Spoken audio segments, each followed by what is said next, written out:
Dans cette nouvelle vidéo, je vous propose de retourner sur le site lichess.org afin de résoudre une série de problèmes. La dernière fois, nous avions résolu une dizaine de problèmes. Nous allons essayer d'aller jusqu'à 15. Une fois de plus, je me retrouve sur ce site internet sans être connecté, ce qui prouve que sans aucune inscription, juste en se rendant sur le site internet, on a déjà accès aux problèmes. Et en ce qui nous concerne aujourd'hui, Puzzle Streak, donc on va lancer une suite de problèmes. En général, le niveau du problème commence à 1000 Elo. Ça ne veut pas dire qu'on a besoin d'être classé 1000 Elo pour arriver à le résoudre. Mais si on est classé en dessous, on risque de mettre un peu de temps. Et donc plus on est éloigné du classement, et plus on mettra du temps à trouver le problème. Mais quelqu'un qui est classé 5 ou 600 Elo doit être capable de résoudre des problèmes aux alentours de 1000 Elo après quelques secondes ou quelques minutes de réflexion. En termes de stratégie, voilà ce que nous allons faire par rapport à ces problèmes. D'abord, regardez les pièces qui peuvent mettre le roi en échec. Si aucune pièce ne peut mettre le roi en échec, ou si ça ne m'apporte rien de mettre le roi en échec, je vais regarder s'il y a des pièces que je peux capturer. Et enfin, si aucune capture n'apparaît intéressante, est-ce que je peux attaquer le roi ou attaquer les pièces de manière indirecte? Je vous propose de commencer. A noter que pour chaque problème, nous avons une série d'informations, donc le niveau du problème qui est écrit ainsi. Et on nous précise que cette situation-là s'est retrouvée dans une partie. Donc là, on nous dit que c'était une partie de 30 minutes qui s'est passée entre deux joueurs classés aux alentours de 2000 Elo sur le site de Lichess. C'est parti. Alors, nous avons les blancs, c'est indiqué ici. Et on s'intéresse déjà à tout ce qui peut mettre le roi en échec. Donc n'hésitez pas à mettre la vidéo en pause si vous voulez chercher avant que je commence à montrer des choses. Je vois que de prendre ce pion permet de mettre le roi en échec et de gagner le pion. Est-ce qu'il y a d'autres pièces qui peuvent mettre le roi en échec? Non, puisque tout est bloqué par mes pions. Maintenant, est-ce que ça m'apporte quelque chose de mettre le roi en échec? J'ai l'impression de faire une double attaque. Mais on pourrait très bien, enfin mon adversaire pourrait couvrir avec le cavalier. Donc dans l'histoire, j'aurais juste gagné un pion. Mais s'il couvre avec le cavalier, en fait je peux récupérer le fou. Donc en fait ici quand je fais un échec, j'attaque le cavalier, j'attaque le fou en même temps. Donc si jamais le roi s'approche du fou pour venir défendre son fou, bon ici il peut pas bien entendu. S'il s'approche du fou pour protéger le fou, eh bien j'irai manger le cavalier. Ou s'il s'approche du cavalier pour le protéger, j'irai manger le fou. Une fois que ce sera fait, mon adversaire aura 2 pièces mineures et une tour. Moi j'aurai 2 tours et une dame. Donc on est à peu près à égalité matérielle, sauf que j'ai quelques pions en plus. Et surtout, son roi, lui, va être très exposé. Donc je pense que la solution veut que je récupère une des pièces mineures. Ici, il décide de couvrir avec le fou. Mais son cavalier est disponible. Problème suivant. Donc avec le niveau de difficulté qui va augmenter petit à petit. Alors, pour mettre le roi en échec, on a la dame. On a aussi la tour. Et là, je vois pas d'autres pièces. Par contre, je vois que si je fais échec avec la tour, j'attaque la dame en même temps. C'est aussi le cas si je fais avec la dame. Sauf que vu que mon adversaire va être occupé à se débarrasser de son échec au roi, soit il fait partir son roi et il perd la tour, et il perd sa dame, pardon. Mais s'il ne veut pas perdre sa dame, il va manger la tour, mais il perdra quand même sa dame. Donc je pense que lui va choisir de remanger ma tour, mais dans tous les cas, je récupérerai sa dame.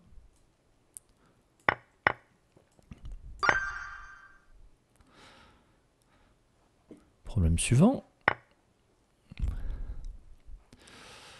Avec ce pion qui fait une fourchette sur ma tour et ma dame, on pourrait se dire, oula, ça sent pas bon. Mais si on respecte notre stratégie, ici on doit voir, bon bien sûr je peux faire échec ici ou ici, mais je perds ma dame. L'échec qu'il faut arriver à avoir, c'est l'échec avec le fou. Bien entendu, le roi va devoir bouger puisque mon adversaire ne pourra mettre aucune pièce pour couvrir l'échec. Le roi ne pourra pas aller en F8, il devra donc aller en E7. Mais je vois que j'ai aussi ce pion qui va être très embêtant pour le roi, qui va l'empêcher de fuir dans cette case D6. Donc ce qu'il faut arriver à voir, c'est une fois que j'ai mis le roi en échec, le roi vient en E7, et moi avec dame F7, je finis échec et mat.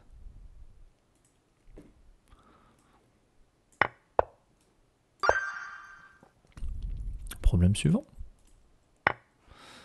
Classement 1102. Alors nous avons les noirs.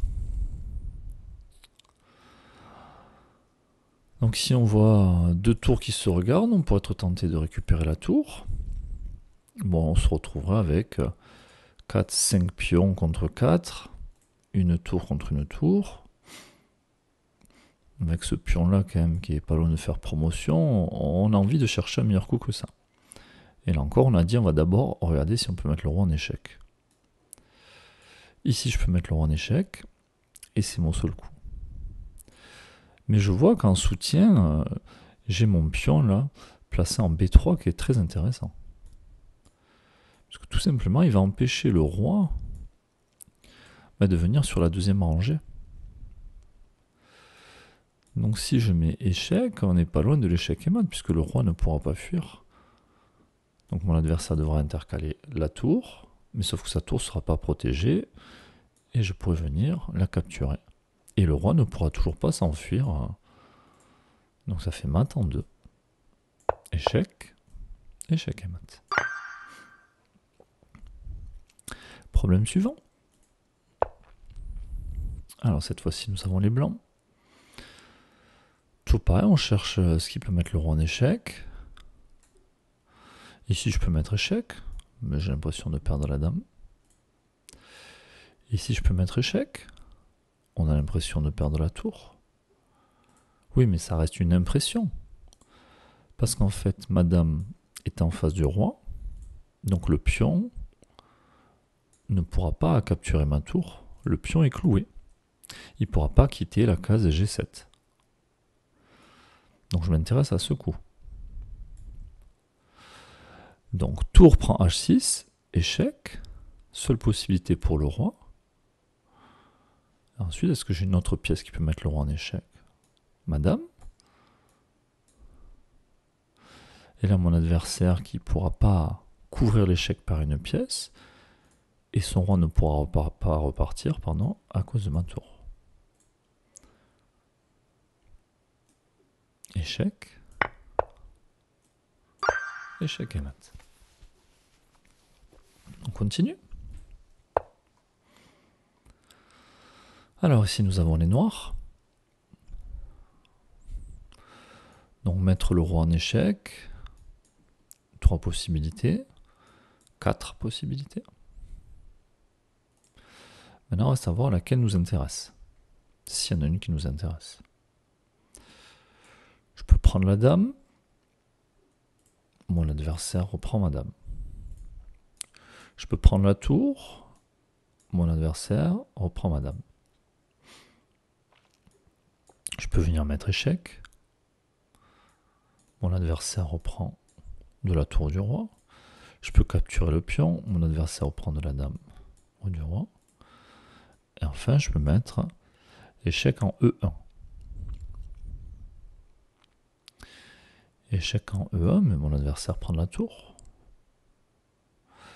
Oui, sauf que la case E1 était protégée par mon pion. Donc est-ce que mon adversaire peut faire autre chose? Non, il va être obligé de capturer ma dame. Le roi ne pouvant pas fuir à cause de ses propres pions. Et ensuite, j'ai plus qu'à faire la promotion de mon pion et faire une dame ou une tour.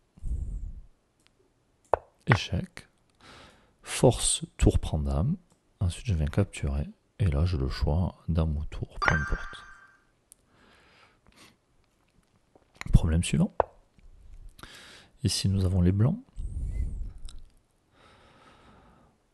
Alors, comment faire échec ici? Je peux faire échec avec ma tour. Je peux faire échec avec la dame. Je me dis, mince, protégé par le pion, protégé par le roi. J'ai aussi mon cavalier qui est en prise. Oui, mais je vois que ce cavalier, il attaque la case G6. Et donc il peut aussi défendre une de mes pièces qui serait sur cette case. Mais ça tombe bien parce que ma tour a envie de venir, ma dame aussi. Et en fait, je remarque que le roi ne peut pas se déplacer sur la colonne H. Donc si jamais le roi se trouve en échec, il va falloir qu'il revienne sur la colonne G. Sauf que si j'ai une tour ou une dame, il ne pourra pas se déplacer sur la colonne G. Donc là, tout simplement, je peux venir mettre échec, obligera l'adversaire à prendre du pion, échec à nouveau. La question, c'est est-ce que je fais d'abord échec avec la dame ou avec la tour?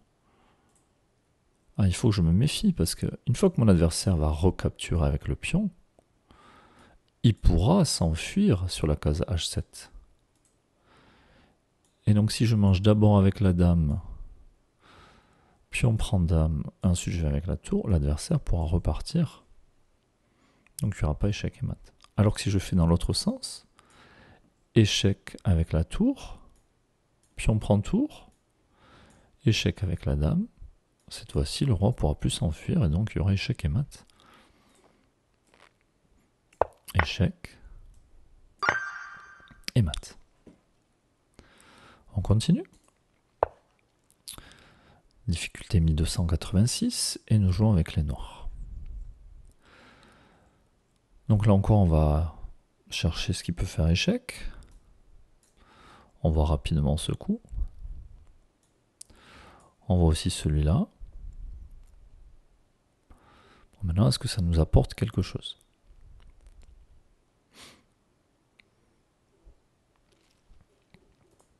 Alors, je me dis, si on vient faire échec en C1, on perd la dame. Maintenant, si je viens faire échec en F2, impression de perdre la dame. Et si je reprends la tour, je perds la dame et la tour. Mais après tous ces échanges, je récupère aussi une tour. Donc je me retrouve avec une tour, un fou. Mon adversaire se retrouve avec une tour, un cavalier. Par contre, en nombre de pions, mon adversaire aura 5 pions. Moi, j'en aurai 6. Donc j'aurai un pion de plus. Alors maintenant, je me demande, est-ce que c'est ça le meilleur coup? Donc je sais que j'ai ça en tête qui me permet de gagner un pion. Est-ce que je peux pas gagner un petit peu plus? Parce que je vois que de mettre le roi en échec m'apporte pas tant de choses que ça. Je me dis, mais cette tour, en fait, il y a et mon fou et ma dame qui l'attaquent. Et la tour n'est défendue que par sa dame. Donc si jamais je prends sa tour, bah, il va avoir le choix entre reprendre avec sa dame, et du coup, moi aussi je prendrai sa dame. Donc si je gagne sa tour, on va échanger les dames. J'aurai gagné une tour. Donc cette fois-ci, je me retrouve avec 2 tours plus un fou, alors que mon adversaire aura juste une tour en cavalier. Donc très certainement que si je mange la tour, d'ailleurs, mon adversaire ne viendra pas échanger les dames. Vu qu'il a du matériel en moins, ça m'étonnerait qu'il va échanger les dames. En tout cas, il ne faut surtout pas que je reprenne du fou, sinon on aurait pion prend dame.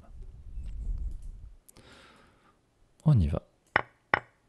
Bon, mon adversaire choisit quand même de reprendre avec la dame. Et maintenant, je me retrouve avec une tour de plus. Problème suivant. On passe à 1300. Alors ici, on voit les dames qui se font face.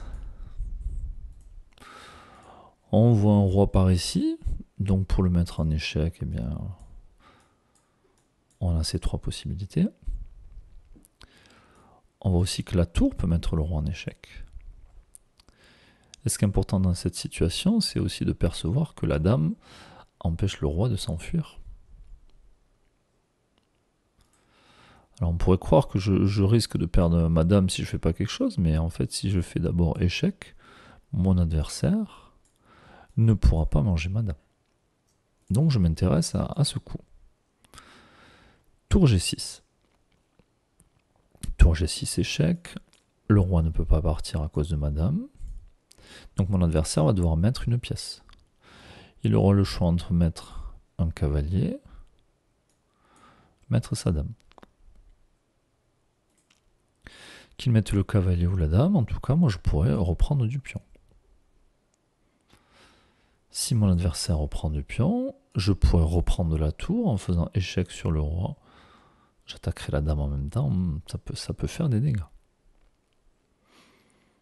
Donc là, je me doute bien qu'après tour G6 échec, mon adversaire va avoir des soucis. Et peu importe qui reprenne du cavalier ou de la dame, de toute façon, je vais gagner du matériel. Alors à noter que gagner du matériel n'est pas suffisant. Je pense qu'il faudra arriver à faire mieux que ça, et à gagner beaucoup de matériel. Parce que si je gagne juste un cavalier, finalement, mon adversaire va se retrouver avec 2 tours, une dame, un fou, un cavalier, et moi j'ai juste 2 tours et un fou. Donc en fait ici, même si on sent qu'on va gagner plus de matériel que juste un cavalier, mais il faudrait le calculer tout ça. Puisque là, matériellement, on a vraiment du retard. Par contre, le roi, là, ici, il est dans les courants d'air. Donc si je calcule, mon adversaire va très certainement mettre le cavalier. Je reprends du pion. Pourquoi je reprends du pion? Parce que j'envisage au coup d'après de faire double échec au roi. Et double échec, ça veut dire le roi devra se déplacer. Il n'y aura plus le cavalier, il pourra se déplacer en H1. Et puis moi, j'envisagerai de récupérer la dame, s'il y a le cavalier. Bon là, on a du mal à voir ce que ça va donner. En tout cas, je reste persuadé que le meilleur coup ici, c'est tour G6. On récupère le cavalier. Bon, on nous en demandait pas plus. On continue. Alors, 1300. Et on joue avec les noirs. Bon, on voit que le roi ici déjà, ses pions le serrent de près. Donc on se dit, si jamais la tour n'était pas là et que nous on mettait une tour à côté, dans le mat du couloir, bien entendu, si je mets la tour ici, il y a un cavalier qui va me créer des soucis. Alors, est-ce que je peux mettre échec? Oui. Mon adversaire peut capturer le roi. Il peut capturer ma tour avec son roi, pardon. Est-ce que cet échec m'apporte quelque chose? Pas sûr. On peut dire échec, roi prend. L'autre tour qui vient mettre échec. Bon, le roi peut repartir, se cacher. Et après, on verra. Il y a ce cavalier qui va être en prise. Il va se faire 2 tours, moi, plus qu'une seule. Même si mes cavaliers sont prêts à bondir. Bon, si le roi est dans le coin, pour moi, il ne craindra pas grand-chose. Donc, pas sûr que ça m'avance à quelque chose de mettre le roi en échec. En tout cas, peut-être pas avec la tour. Mais je vois que je peux mettre aussi le roi en échec avec mon cavalier. Je me dis, tiens, si mon cavalier vient sur la case F3, il fait fourchette sur la tour et le roi. Oui, mais je pourrais perdre mon cavalier. À moins que... Et mon adversaire ne pourra pas capturer mon cavalier. Le pion situé en G2 est cloué, puisque j'ai ma tour face à son roi. Donc il n'a pas le droit de déplacer son pion sur une autre colonne. Donc si, tout simplement, échec et je gagne la tour. Est-ce qu'il y a un meilleur coup? Pas l'impression. C'est ce que je vais jouer.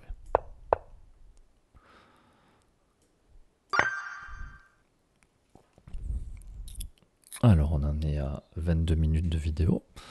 On va encore faire 2 ou 3 problèmes, puis s'arrêter là. Alors là encore, je m'intéresse aux échecs. Échec. Puis on prend. Est-ce qu'il y a d'autres échecs ici? Oui. Échec. Puis on prend. Alors je vois que si je fais échec avec le cavalier en F4, mon adversaire ne peut pas prendre du pion G, puisque le pion est cloué. Et en fait, quand je fais échec, je fais une fourchette royale sur le roi et la dame. Donc mon adversaire qui ne pourra pas reprendre du pion G, il va vouloir reprendre du pion E. Oui, sauf que s'il reprend du pion E, il y avait la dame qui était derrière ce pion. Hein. Et donc là, je pense qu'on va sacrifier un cavalier pour venir récupérer la dame. On joue sur ce pion qui est cloué et sur l'alignement de la dame avec nos tours. On y va. Échec, force pion prend, on récupère la dame. Problème suivant. Alors ici nous avons les blancs. Comment mettre le roi en échec? Bon, on voit pion prend tour. Oui, après on se dit mais on n'est pas bien quand même. Hein. On voit les noirs qui ont beaucoup plus de pions que nous. Et en plus ils ont la tour, donc on se dit mince. Donc très certainement qu'il faudra arriver à pousser les pions. Donc déjà, j'imagine que mon coup, ça va être de prendre la tour ici. Mais je réfléchis, tiens, si j'avance ce pion. Si capture, ça va être le pion A, qui demande qu'à avancer et arriver à dame. Et si il prend pas, bah, je vais continuer d'avancer. Et ensuite, après les échanges, je vais essayer d'envoyer mon pion à dame également. Alors à noter que si j'avance, il prend pas, je continue d'avancer, il prend, je prends. Lui aussi va pouvoir avancer ce pion, puisque j'aurai plus mon pion en B4 pour le ralentir. Donc je pousse, il pousse, je pousse et je fais dame. Il pousse, et là j'ai le temps de venir le chercher avant que lui ne puisse faire la promotion. C'est ce que je vais faire. À noter que j'ai vérifié que le roi n'avait pas le temps de venir récupérer mon pion. Parce qu'ici mon pion empêche le roi de passer par là. Et si le roi passe par ici, mon pion arrive avant. Donc ici en fait j'attire le roi et là je pousse.